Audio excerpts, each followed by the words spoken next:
بسم الله الرحمن الرحيم. ألف لام را، تلك آيات الكتاب المبين. إنا أنزلناه قرآنا عربيا لعلكم تعقلون. نحن نقص عليك أحسن القصص بما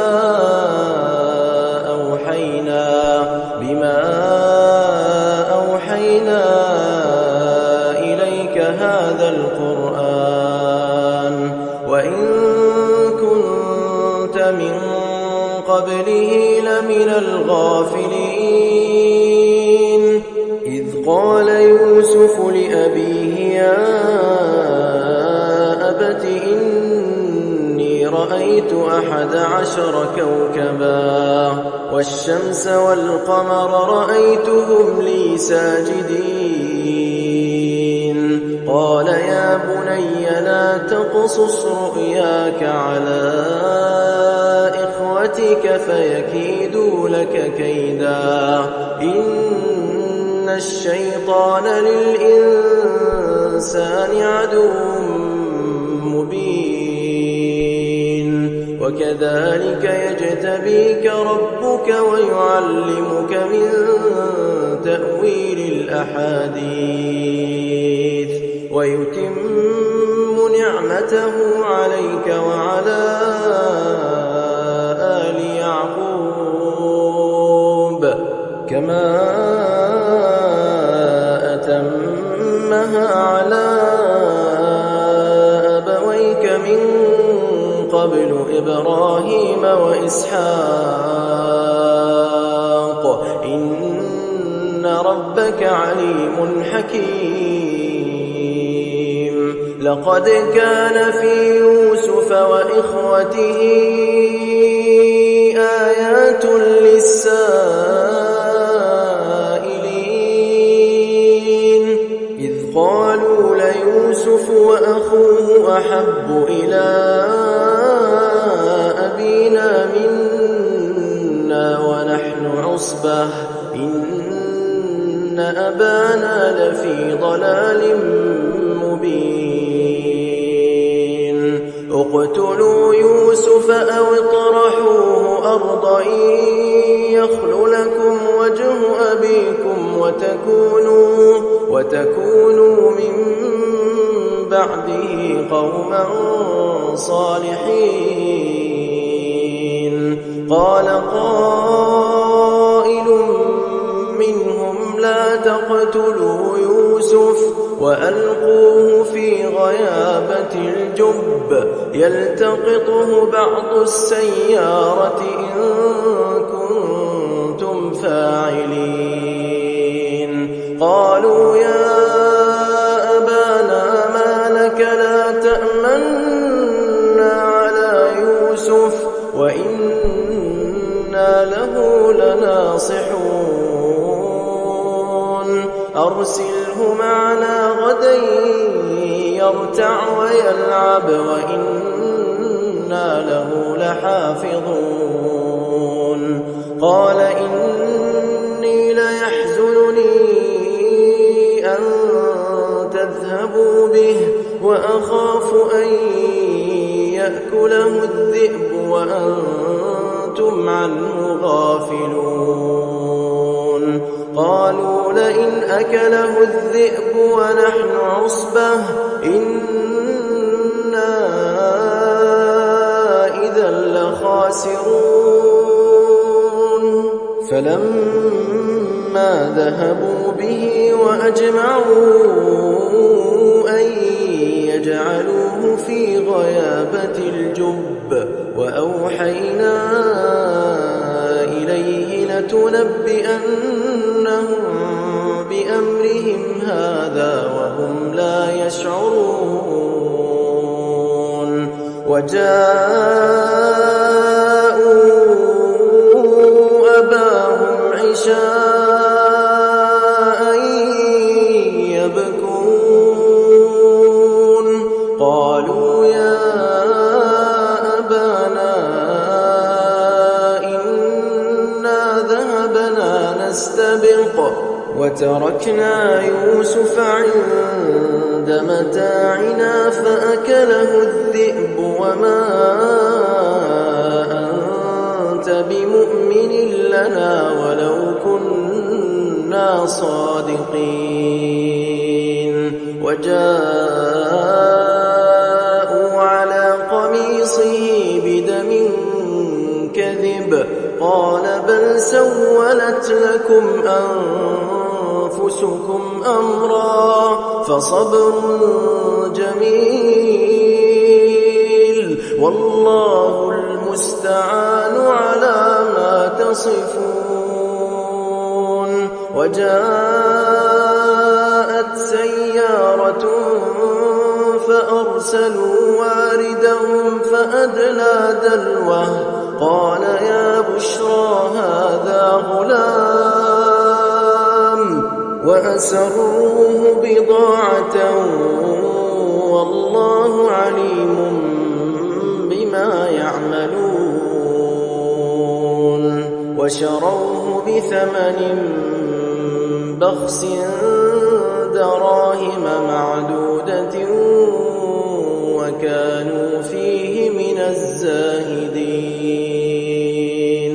وقال الذي اشتراه من مصر لامرأته أكرمي مثواه عسى أن ينفعنا أو نتخذه ولدا وكذلك مكنا ليوسف في الأرض ولنعلمه من تأويل الأحاديث والله غالب على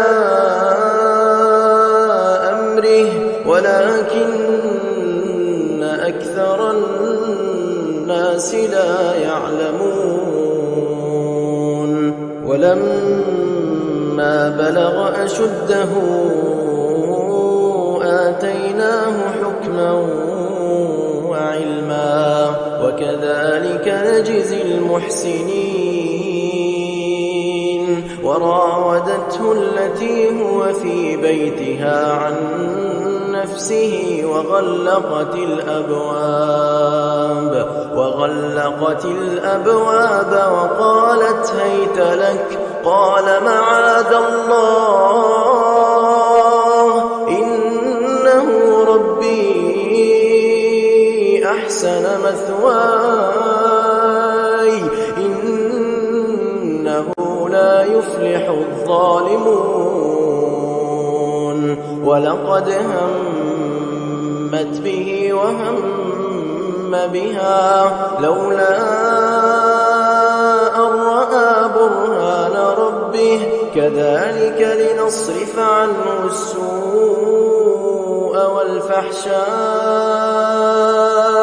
إنه من عبادنا المخلصين واستبق الباب وقدت قميصه من دبر وألف يا سيدها لدى الباب قالت ما جزاء من أراد بأهلك سوءا إلا أن يسجن أو عذاب أليم قال هي راودتني عن نفسي وشهد شاهد من أهلها إن كان قميصه قد من قبل فصدقت وهو من الكاذبين وإن كان قميصه قد من دبر فكذبت وهو من الصادقين فلما رأى قميصه قد من دبر قال إنه من كيدكن إن كيدكن عظيم يوسف أعرض عن هذا واستغفري لذنبك إنك كنت من الخاطئين وقال نسوة في المدينة امرأة العزيز تراود فتاها عن نفسه قد شغفها حبا إنا لنراها في ضلال مبين فلما سمعت بمكرهن أرسلت إليهن وأعتدت لهن متكئا وآتت كل واحدة منهن سكينا وقالت اخرج عليهن فلما رأينه أكبرنه وقطعن أيديهن وقلن حاش لله ما هذا بشرا إن هذا إلا ملك كريم قالت فذلكن الذي لمتنني فيه ولقد راودته عن نفسه فاستعصم ولئن لم يفعل ما آمره ليسجنن وليكونن من الصاغرين قال رب السجن أحب إلي مما يدعونني إليه وإلا تصرف عني كيدهن أصب إليهن وأكن من الجاهلين فاستجاب له ربه فصرف عنه كيدهن إنه هو السميع العليم ثم بدا لهم من بعد ما رأوا الآيات ليسجننه حتى حين ودخل معه السجن فتيان قال أحدهما إني أراني أعصر خمرا وقال الآخر إني أراني أحمل فوق رأسي خبزا تأكل الطير منه نبئنا بتأويله إنا نراك من المحسنين قال لا يأتيكما طعام ترزقانه إلا نبأتكما بتأويله قبل أن يأتيكما ذلكما مما علمني ربي إني تركت ملة قوم لا يؤمنون بالله وهم بالآخرة هم كافرون واتبعت ملة آبائي إبراهيم وإسحاق ويعقوب ما كان لنا أن نشرك بالله من شيء ذلك من فضل الله علينا وعلى الناس ولكن أكثر الناس لا يشكرون يا صاحبي السجن أأرباب متفرقون خير أم الله الواحد القهار ما تعبدون من دونه إلا أسماء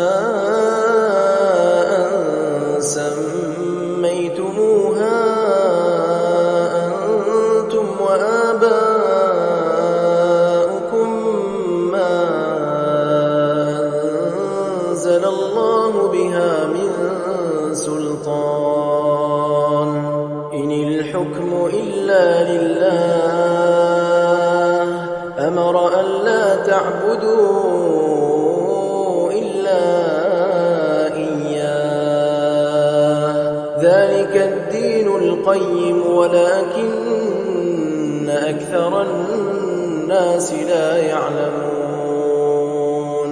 يا صاحبي السجن أما أحدكما فيسقي ربه خمرا وأما الآخر فيصلب فتأكل الطير من رأسه قضي الأمر الذي فيه تستفتيان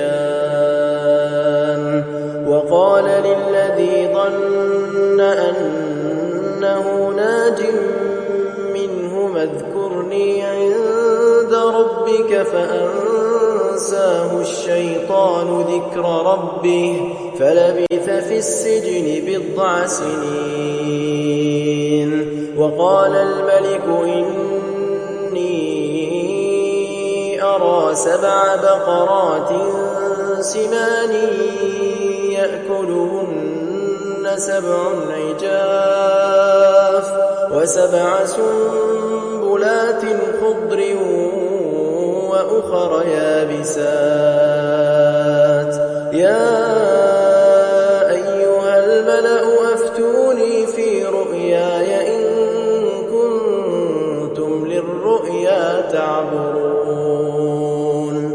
قالوا أضغاث أحلام وما نحن بتأويل الأحلام بعالمين وقال الذي نجا منهما وادكر بعد أمة أنا أنبئكم بتأويله فأرسلون يوسف أيها الصديق أفتنا في 7 بقرات سمان يأكلهن 7 عجاف و7 سنبلات خضر وأخر يابسات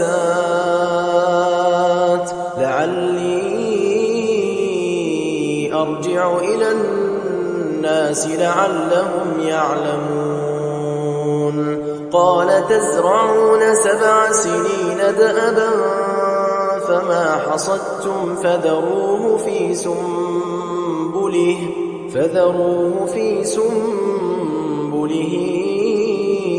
إلا قليلا مما تأكلون ثم يأتي من بعد ذلك 7 شداد يأكلن ما قدمتم لهن إلا قليلا مما تحصنون ثم يأتي من بعد ذلك عام فيه يغاث الناس وفيه يعصرون وقال الملك ائتوني به فلما جاءه الرسول قال ارجع إلى ربك فاسأله ما بال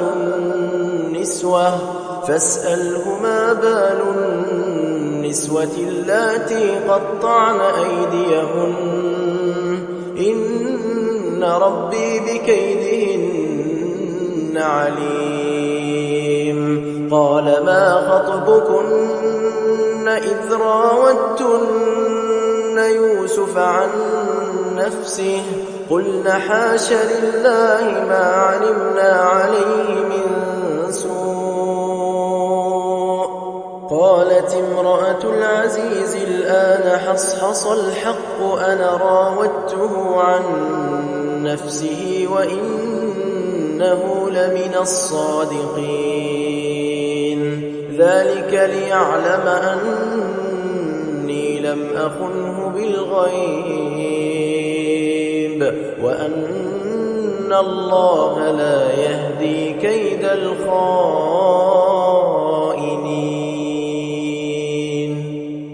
وما أبرئ نفسي إن النفس لأمارة بالسوء إلا ما رحم ربي إن ربي غفور رحيم. وقال الملك ائتوني به أستخلصه لنفسي فلما كلمه قال إنك اليوم لدينا مكين أمين. قال اجعلني على خزائن الأرض إني حفيظ عليم. وكذلك مكنا ليوسف في الأرض يتبوأ منها حيث يشاء نصيب برحمتنا من نشاء ولا نضيع أجر المحسنين. ولأجر الآخرة خير للذين آمنوا وكانوا يتقون. وجاء إخوة يوسف فدخلوا عليه فعرفهم وهم له منكرون. ولما جهزهم بجهازهم قال ائتوني بأخ لكم من أبيكم ألا ترون أني أوفي الكيل وأنا خير المنزلين. فإن لم تأتوني به فلا كيل لكم عندي ولا تقربون. قالوا سنراود عنه أباه وإنا لفاعلون. وقال لفتيانه اجعلوا بضاعتهم في رحالهم لعلهم يعرفونها إذا انقلبوا إلى أهلهم لعلهم يرجعون. فلما رجعوا إلى أبيهم قالوا يا أبانا منع منا الكيل فأرسل معنا أخانا نكتل وإنا له لحافظون. قال هل آمنكم عليه إلا كما أمنتكم على أخيه من قبل فالله خير حافظا وهو أرحم الراحمين. ولما فتحوا متاعهم وجدوا بضاعتهم ردت إليهم قالوا يا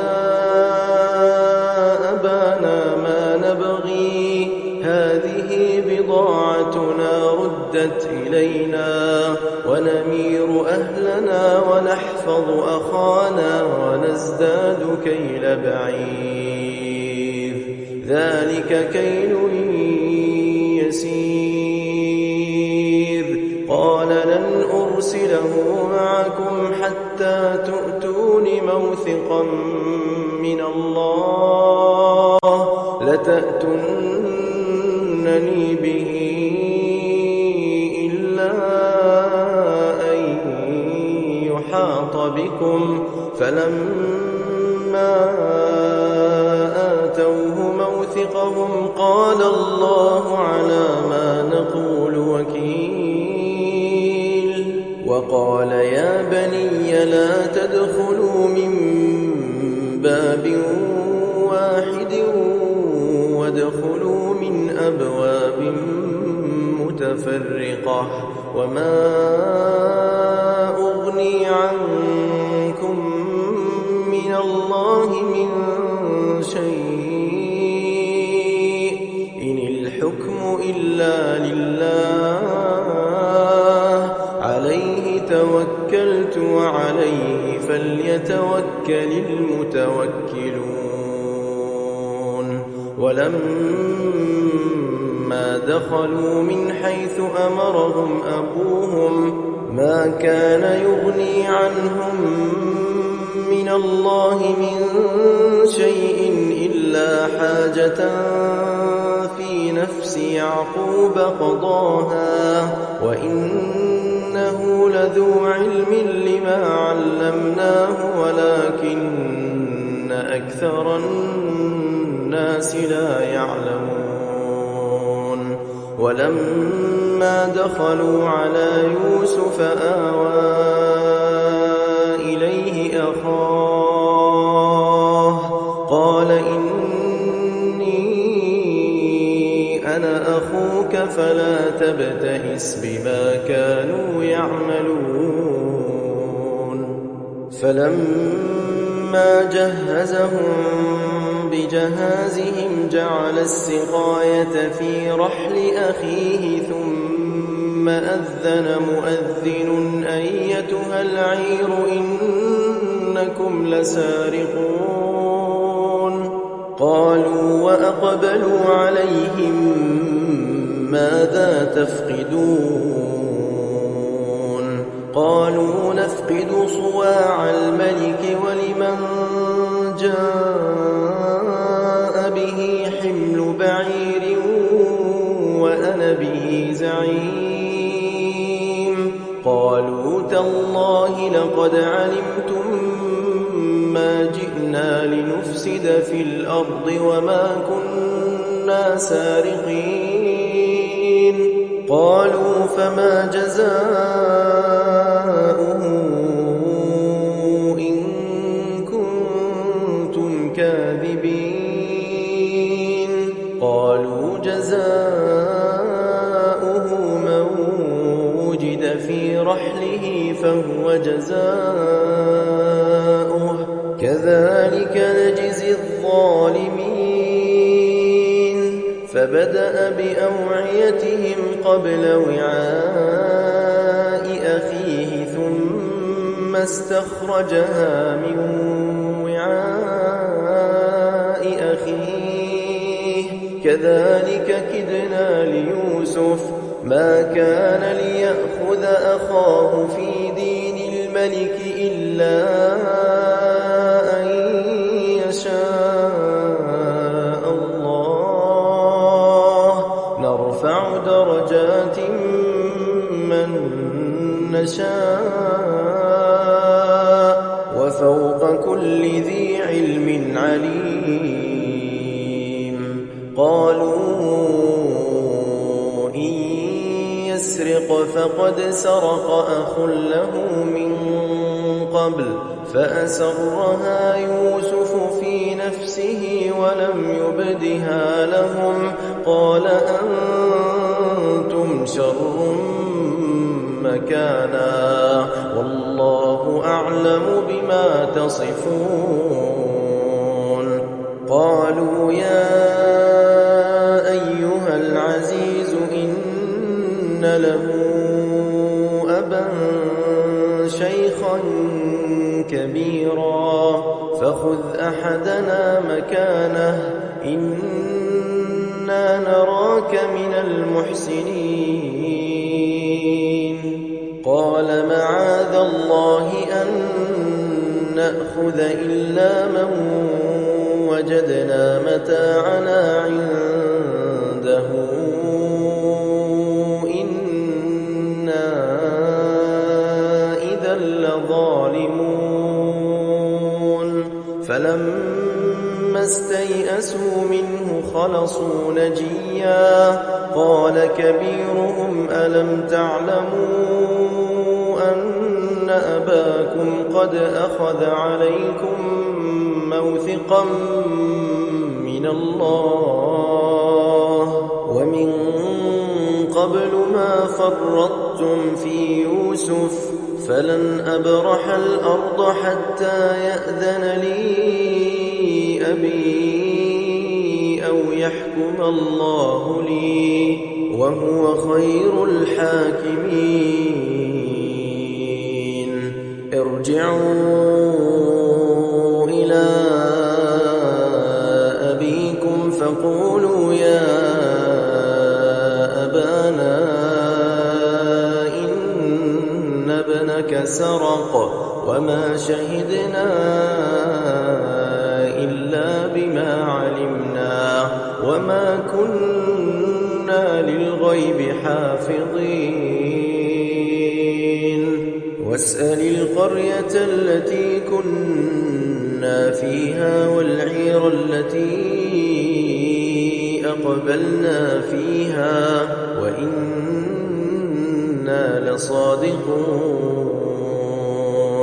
قال بل سولت لكم أنفسكم أمرا فصبر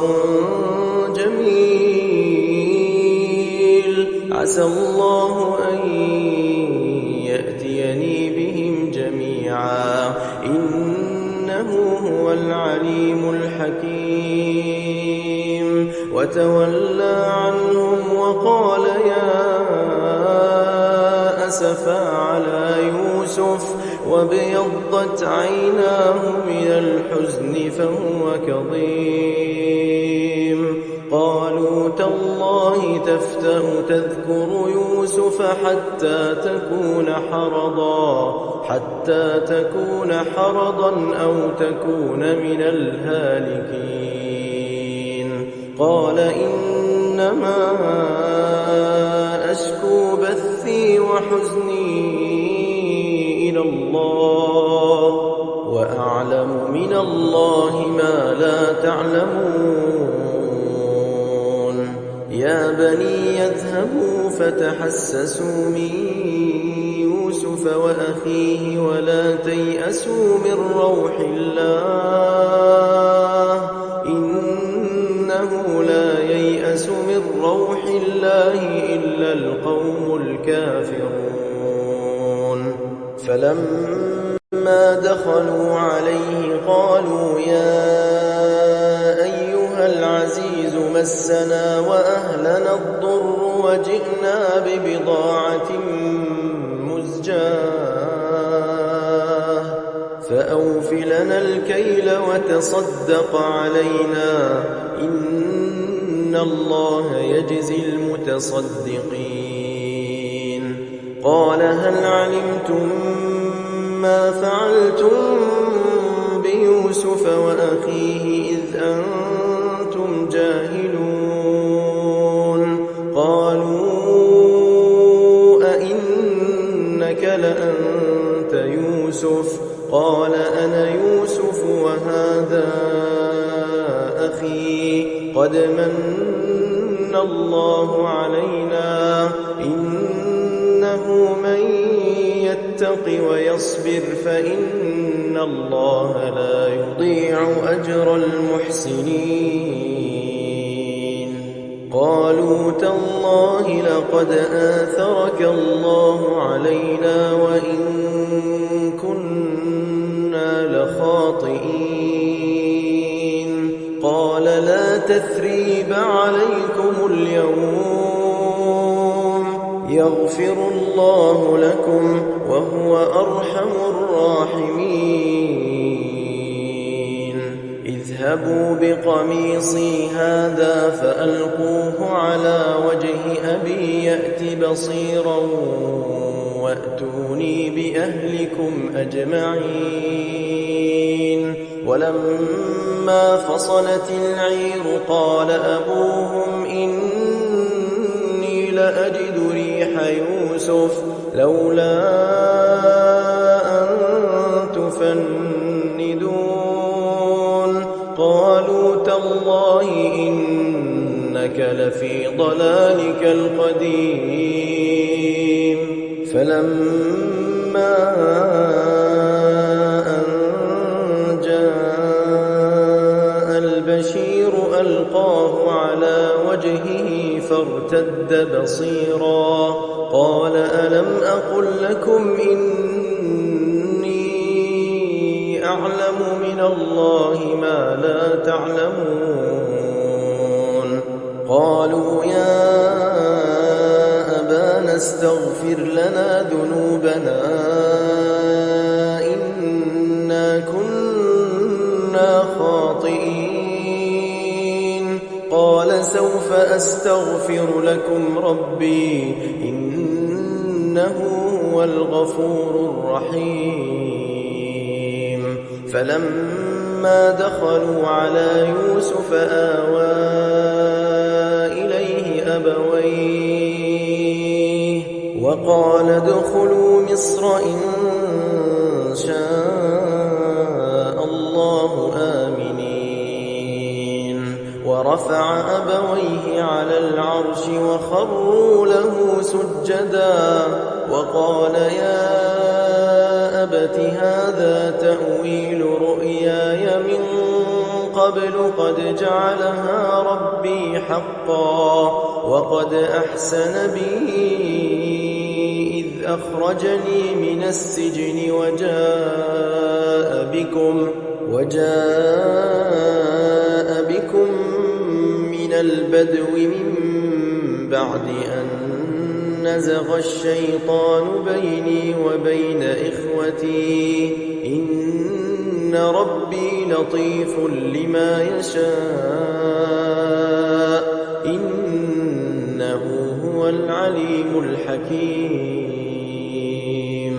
رب قد آتيتني من الملك وعلمتني من تأويل الأحاديث فاطر السماوات والأرض أنت وليي في الدنيا والآخرة توفني مسلما وألحقني بالصالحين ذلك من أنباء الغيب نوحيه إليك وما كنت لديهم إذ أجمعوا أمرهم وهم يمكرون وما أكثر الناس ولو حرصت بمؤمنين وما تسألهم عليه من أجر إن هو إلا ذكر للعالمين وكأي من آية في السماوات والأرض يمرون عليها وهم عنها معرضون وما يؤمن أكثرهم بالله إلا وهم مشركون أفأمنوا أن تأتيهم غاشية من عذاب الله أو تأتيهم الساعة بغتة وهم لا يشعرون قل هذه سبيلي أدعو إلى الله على بصيرة أنا ومن اتبعني وسبحان الله وما أنا من المشركين وما أرسلنا من قبلك إلا رجالا نوحي إليهم من أهل القرى أفلم يسيروا في الأرض فينظروا كيف كان عاقبة الذين من قبلهم ولدار الآخرة خير للذين اتقوا أفلا تعقلون حتى إذا استيأس الرسل وظنوا أنهم قد كذبوا جاءهم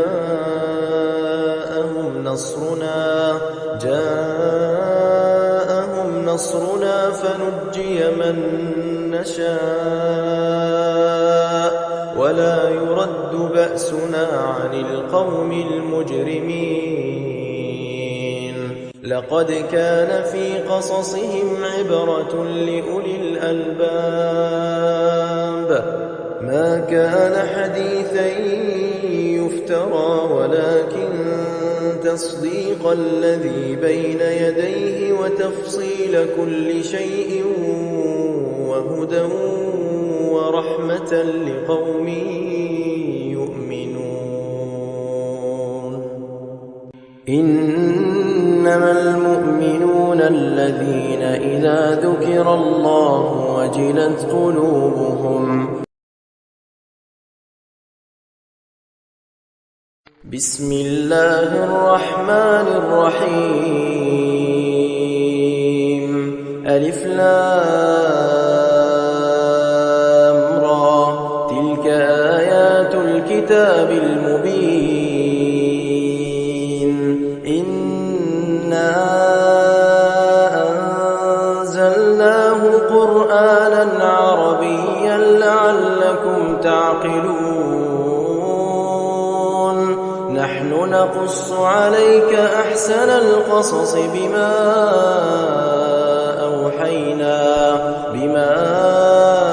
أوحينا إليك هذا القرآن وإن كنت من قبله لمن الغافلين. إذ قال يوسف لأبيه يا أبت إني رأيت 11 كوكبا والشمس والقمر رأيتهم لي ساجدين. قال يا بني لا تقصص رؤياك على إخوتك فيكيدوا لك كيدا إن الشيطان للإنسان عدو مبين. وكذلك يجتبيك ربك ويعلمك من تأويل الأحاديث ويتم نعمته عليك وعلى آل يعقوب كما أتمها على أبويك من قبل إبراهيم وإسحاق إن ربك عليم حكيم.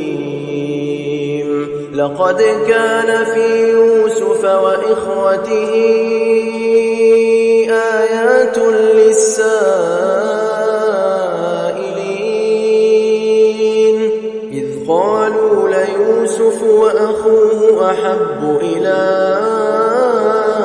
أبينا منا ونحن عصبة إن أبانا لفي ضلال مبين. اقتلوا يوسف أو اطرحوه أرضا